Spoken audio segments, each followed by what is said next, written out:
وہ دینا ہے وہ بہتری عزت کرنا ہے. عرض کی تھی اوصنی یا رسول اللہ کہ میں کو کوئی بھی وصیت کرو.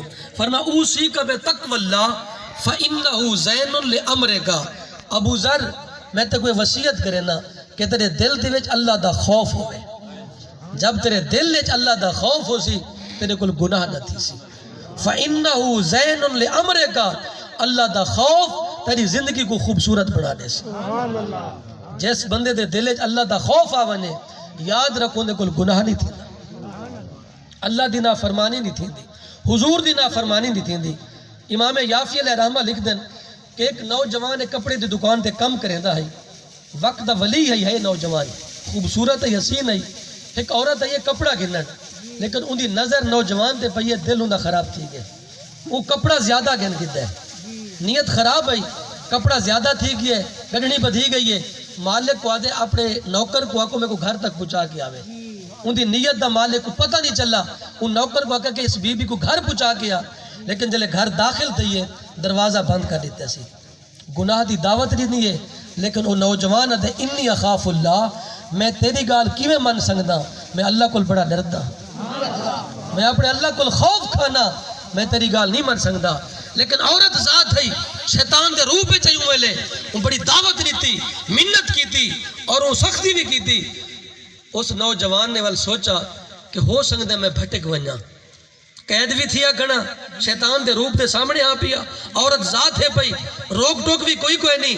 باپ اگر کوئی بندہ رکاوٹ والا نہ ہوئے روک ٹوک نہ ہوئے تے جوانی ہوئے اتھا کو روک ونجا تو اللہ دی رحمت نہ روک سکتا ہے نا. اپنے جذبات کو کنٹرول رکھے تو رب دی رحمت تو بغیر نہیں ہو سکتا. اللہ اکبر. انہوں نے فیصلہ ہے کیتا اس عورت کو آدن بی بی کہ اتھا کوئی واش روم ہے کہ میں واش روم میں نا. اساں گناہ کرن دی خاطر کوئی بہانہ بڑے نہیں ہیں لکتے ہیں کوئی موقع کو لینے ہیں. وہ گناہ تو بچن دی خاطر کوئی بہانہ بڑے نہ. اس خاتون نے آکا سامنے واش روم ہے.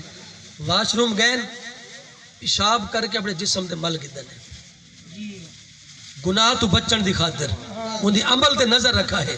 جلے بارو ہے نا واپس عورت دا نشے لہ گئی ہے. وہ کہتا ہے کوئی پاگل ہے دیوانہ ہے جب کوئی اتنی تمیز ہی کوئی نہیں اتنا پتہ بھی کوئی نہیں. وہ دروازہ کھول دیتا ہے. لیکن اس نوجوان نے آ کے بارو غسل کیتا ہے اور پیشانی زمین تے رکھی ہے. اللہ کا شکر ادا کیتا ہے. جملہ ہے مالک تیرا شکر ہے میرا جسم تے گندگی دے نال بھری جائے لیکن میرا باطن تے ستھرا ہے.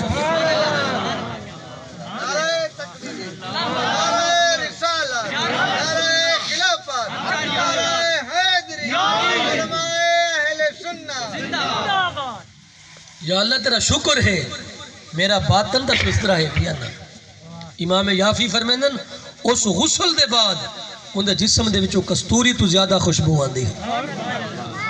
جتو نوجوان گزر ویندا ہے دنیا دہائی دیندی ہے کہ فلاں بندہ گزر کے ویندا پیا اسے. لیکن جس ٹائم کو موت آئی فوت تھیا لوگوں نے کو دفن کیتا ان دی قبر دی مٹی چوں وچوں کئی مہینے تک خوشبو آندی رہی. فرمایا ابو ذر اوصیک بتقوی اللہ. میں تک وصیت کرے نا اپنے دل وچ اللہ دے